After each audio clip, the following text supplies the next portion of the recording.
fait 10 mois, je suis empêtré dans un truc, donc c'est des tracas, c'est de la pression, c'est de l'investissement. On parle de 500 000 euros. Voilà, je Ah ouais. m'endette sur 12 ans, je crois, ou 10 ans. Donc, tous les mois, ça va être plus de 3000 et quelques euros à rembourser. Bon, bah, c'est des charges, il faut les sortir. Alors oui, en face, ça a des rentrées d'argent, mais demain, et, tu vois, là, il y a une crise qui peut arriver, etc. Bah, tu as la pression, t'as pas le confort du salariat. Mais bon, à côté, c'est magique, hein, c'est les choix, et pour rien au monde changerait. Mais quand on dit que c'est pas fait pour tout le monde, c'est pas faux, tu vois. Et voilà, il n'y a pas de secret, il faut travailler. C'est que même là, je me permets de relâcher un peu, mais quand je te dis je relâche, c'est que je suis passé de 6 jours par semaine à 5. En gros, je travaille plus le week-end. Mais Et, dans tes salariés. et je travaille de 8 heures, parce que maintenant, je fais 1 heure de sport le matin, donc j'arrive à 8 heures et jusqu'à toujours 20 heures. Donc, je fais quand même des emplois d'horaire de dingue. Et j'essaie d'être plus productif aussi sur mes heures de boulot, mais ouais, il faut travailler. Enfin, en tout cas, je connais personne dans tout mon entourage, dans tous les gens que j'ai pu rencontrer, qui ont travaillé 4 heures par semaine ou 3 heures par jour, comme ça, en dilettante, et qui ont réussi à faire des vrais trucs. Ça n'existe pas. Yes. Donc, c'est des sacrifices. Comment est-ce que toi tu progresses? En faisant du networking, en essayant de m'entourer toujours de gens qui sont meilleurs que moi. J'écoute beaucoup de podcasts, je regarde beaucoup de vidéos, j'essaie de lire de plus en plus de bouquins. Tu vois, le dernier en date là que je me suis régalé, c'est l'autobiographie de Phil Knight, le fondateur de Nike, qui Nike, raconte yes. son parcours. Ce livre, il est génialissime. Euh, voilà, j'essaie de m'inspirer des meilleurs, de tester des choses aussi. J'essaie de tester beaucoup. Toi, c'est un petit peu ce que là je vais faire dans les prochains mois. Je vais tester du format long sur YouTube, je vais tester des podcasts et tout. J'en attends rien de particulier.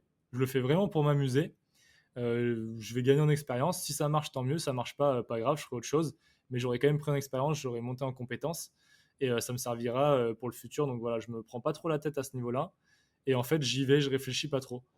Je réfléchis beaucoup, mais pas pour lancer des projets en fait. Quand j'ai envie de lancer un truc, j'y vais, je lance et on verra. J'aurai tout le temps de réfléchir après si ça marche ou si ça marche pas, quoi. Je me pose pas trop de questions en amont, j'y vais et on verra. Et c'est plutôt une fois que ça marche, je me dis bon bah comment je peux optimiser, comment je peux faire ci, comment je peux faire ça. Mais l'échec, si tu veux, me fait pas peur. Avant, il me faisait peur, mais là, l'échec me fait plus du tout peur et c'est même un leitmotiv. C'est finalement pour gagner, il faut échouer. Donc, quitte à échouer, échouons le plus vite possible et pour gagner le plus vite possible, quoi. Donc voilà un petit peu comment j'essaie de progresser, quoi. Yes. Est-ce que tu peux nous partager ton plus grand regret? Enfin, ce qui est partageable, hein. Mon plus grand regret, ah franchement, j'en ai pas des masses, hein. Je suis assez content parce que j'ai une philosophie de vie un peu où j'essaie de pas en avoir, donc j'en ai pas beaucoup, beaucoup. J'aurais envie de te dire de m'être lancé plutôt dans l'entrepreneuriat, mais en vrai, avec des sites, tu refais le monde et peut-être que j'aurais manqué de maturité, manqué de réseau, manqué de contact, manqué d'assurance en moi et j'aurais pas réussi. Non, pas spécialement de regret. Là, un regret, mais tu vois, c'est un regret bidon, hein, ça va faire rigoler les gens, mais la dernière fois, il y avait un crash des cryptos. J'ai le regret de pas avoir mieux senti le coup parce qu'en fait, je le savais, c'était mathématique. Pour ceux qui savaient un petit peu, c'était la chute de l'UST, le stablecoin. Mhm. Il était lié au Sous Luna. Luna, hein. Mhm. Exactement, c'était lié au Luna. Donc mathématiquement, pour sauver l'UST, il fallait qu'il crée du Luna. Tu savais que du coup, bah, plus tu crées, plus tu imprimes, entre guillemets, c'est un peu comme quand tu imprimes de la monnaie, plus tu la dévalues. Donc en gros, plus ils allaient créer de Luna, plus ils allaient dévaluer le Luna. Donc c'était sûr et certain que le cours du Luna allait se casser la gueule. Et tu vois, je le savais et j'ai rien fait. Et moi, je connais des gens qui ont fait des millions d'euros parce qu'en fait, ils ont shorté le cours, qu'ils ont Ouais, parié à ils la ont pas baisse. aidé. Mhm. Et ils ont fait des millions, hein. C'est peut-être mon regret, mais tu vois, c'est un regret financier. Mais en vrai, j'ai une famille, tout le monde est en bonne santé, je suis en bonne santé, j'ai 25 ans, je gagne bien ma vie, j'ai des boîtes, je les ai revendues. Non, franchement, en vrai, pas spécialement de regrets. C'est vraiment des trucs un peu à la con, mais je me permettrai pas de dire que j'ai des regrets alors qu'il y a des gens qui ont des vies tellement plus compliquées, tu vois. Donc, non, pas de regrets, je suis assez content et j'essaie de garder cet optimisme pour aller de l'avant. Yes. Et du coup, on peut parler de ta fierté, ta plus grande fierté, c'est quoi? Bah, c'est de mon petit chemin. Il y en a qui ont fait bien mieux que moi à mon âge et bien plus vite, mais j'essaie de pas trop me comparer aux autres, même si c'est toujours un moteur pour avancer. Mais mine de rien, je t'avoue que je m'étais toujours dit le million à 30 ans. Quand t'es jeune, tu vois, à 15-16 ans, je m'étais dit millionnaire à 30 ans, j'ai 15 ans et tout. Mais en fait, tu vois, les années passent et je me retrouvais à 23 ans, j'étais encore salarié. Et je me lance dans l'entrepreneuriat et je vois à quel point c'est dur et je me dis, en fait, le million, franchement, pour faire 1 million, c'est énorme. Et je me suis dit, ça se trouve, à la fin de ma vie, en fait, je l'aurais même pas, tu vois. Euh, et là, Est-ce que c'est vraiment une fin en soi? non, en plus, Parce que voilà, c'est le ce que. million, si tu regardes au fond, tu as plein de personnes avec plein de boîtes, plein je sais pas, d'avoirs qui valent plusieurs millions, voire un milliard des fois, mais ils n'ont pas 1 million dans leur compte, quoi. Non, mais je suis totalement d'accord. Puis en plus, l'argent fait pas le bonheur.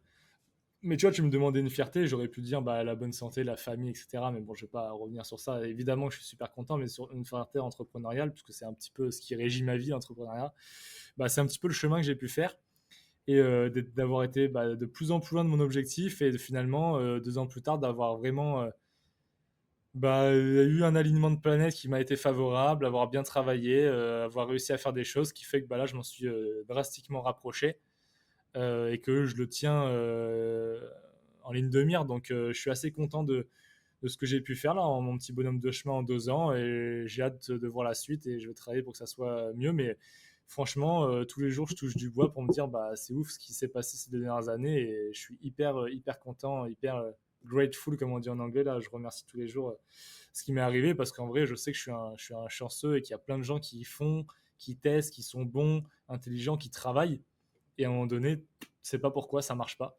Et moi, ça a marché, donc voilà, donc ça c'est un petit peu ma fierté, c'est de voir tout ce que j'ai pu abattre en 2 ans et de voir où j'en suis là.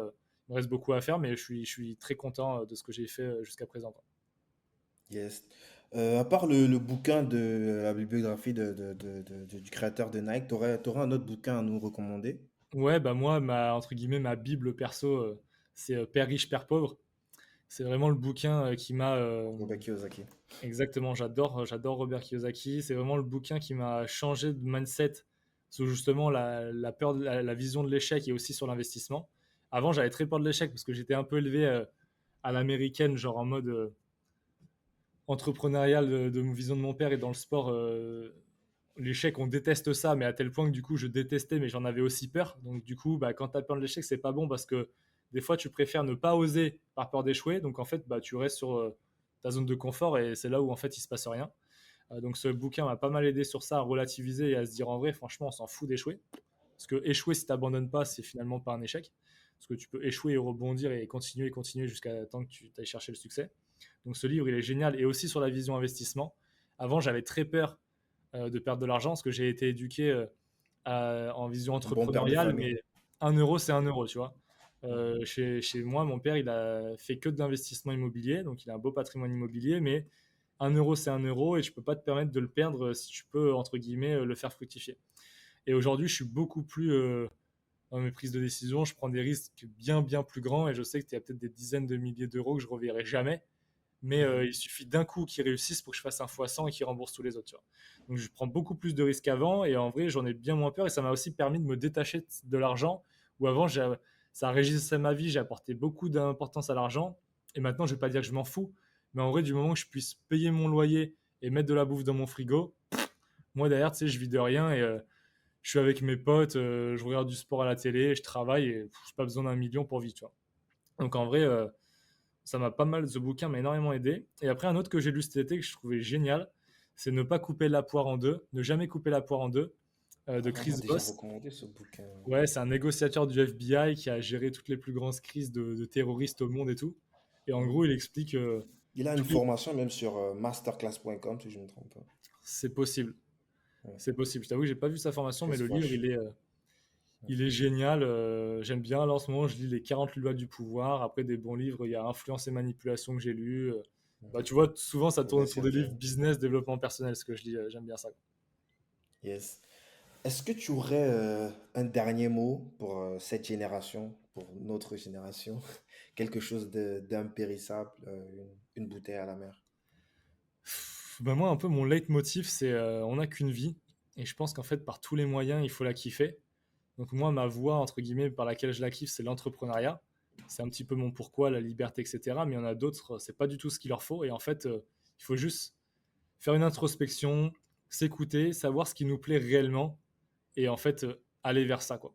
Si demain vous êtes salarié, mais que vous dites, mais qu'est-ce que je fous là? Moi, j'aimerais élever des chèvres sur le plateau du Larzac et faire du fromage de chèvre et manger ça avec mon bon pain et le En vendre plus, au petit. c'est un vrai business, c'est pas Mais non ouais, ouais, plus, ouais. c'est pas quelque chose de dévalorisant. Mais bien sûr, mais faites-le, faites-le. En fait, moi, ce que j'aimerais, c'est un monde où les gens soient heureux. Tu vois, on a un petit passage sur Terre qui, à l'échelle de la planète, est minuscule, qui représente rien. Et je trouve ça tellement triste de voir qu'il y a plein de gens qui sont malheureux et qui traversent l'existence en réalisant pas leurs rêves ou en se donnant même pas la chance de pouvoir le faire. Euh, Bah, je trouve ça dommage et moi, j'invite tout le monde à kiffer et à tenter. Et au final, il n'y a rien à perdre. Le plus important, c'est d'avoir la santé et entre guillemets de vivre. Donc, tu peux toujours te refaire. Donc, kiffer chaque instant et voilà, tu vois, j'essaie de tous les jours travailler sur vivre l'instant présent encore plus que ce que je le vis, parce que souvent j'essaie de toujours me projeter, on dit Hugues, c'est trop cool, t'es de bonne humeur, t'es optimiste et tout, mais tu parles toujours dans 1 an, 2 ans, mais essaie de vivre ton instant présent, donc tu vois, je travaille sur ça. Mais vraiment, le fond de la pensée, ça serait kiffer son quotidien, kiffer la vie. Alors oui, c'est sûr, à un moment donné, il y a cette notion d'argent qui revient, parce que sans argent, si t'as rien, bah, tu peux absolument rien faire. Mais des fois, il faut savoir prendre un risque, il faut savoir partir dans un autre pays, voyager, faire des rencontres, pousser les portes, avoir peur de rien, qu'est-ce qui peut arriver de pire qu'un non. Au pire, c'est pas bien grave, tu as juste honte sur le moment, mais n'ayez pas peur de demander, rencontrer des gens, etc. Essayez de kiffer vos passions, commencez là à côté de votre taf, puis vous verrez, peut-être ça vous amènera sur un truc un jour où vous pourrez vous mettre à 100% dedans. Mais juste le maître mot, c'est kiffer. Et puis je parle souvent d'entrepreneuriat parce que moi, c'est ce qui m'anime. Mais en vrai, comme tu disais tout à l'heure, il n'y a pas que l'argent, c'est autre chose. Vous avez juste envie de tout plaquer pour aller faire du surf à Hawaï jusqu'à la fin de votre vie et vivre dans une tente. Bah, si vous avez envie de faire ça, faites-le. Du moment que vous êtes heureux, je pense que c'est le plus important. Et c'est vraiment le maître mot que j'aurais envie de passer. Mais je pense, tu vois, dans nos générations, ce qui est cool, c'est que je vois quand même de plus en plus de jeunes qui kiffent quand même plus leur quotidien. Ou en tout cas, c'est ce qui font comprendre que dans les générations de nos parents ou arrière-grands-parents qui étaient moi, quand je parlais avec mes grands-parents, tu as l'impression qu'ils sont quand même contents de leur existence, mais qu'il y a plein de trucs qu'ils auraient aimé faire différemment. Et je trouve que dans nos générations, on a quand même cette chance d'avoir accès à du contenu partout sur les réseaux et de se dire, OK, je peux faire plein de trucs, c'est pas interdit. Et en gros, bah, je trouve qu'on vit beaucoup plus notre vie sur nos termes et je trouve ça intéressant.